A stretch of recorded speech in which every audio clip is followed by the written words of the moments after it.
אספנו אותה בעצמנו, נסענו לשטח,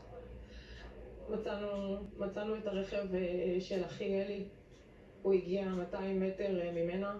הוא בא כדי לחלץ אותה, כדי להציל אותה. כן, אחותי הייתה עם חבר שלה וחברה שלה, חברה טובה שלה, אוריה ריקרדו, וחבר שלה שחר מנצור. הם היו במסיבה, ובשעות הבוקר, ממש אחרי, בערך 20 דקות אחרי שהתחילו הטילים שם באזור, אז הם התחילו לשמוע את כל היריות של המחבלים.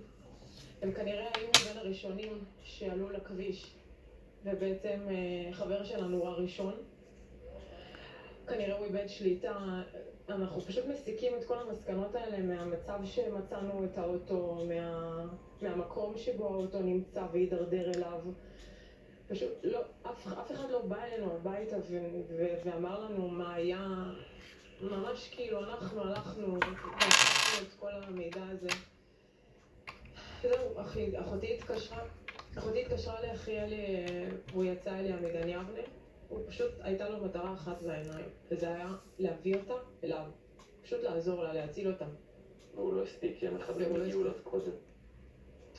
הוא לא הספיק. היא שמעה, נכון. היא שמעה אותו בטלפון, הם היו על הקו. ופתאום שמעה מלא יריות עליו, על אחי. וזהו, הם פשוט ריססו אותו.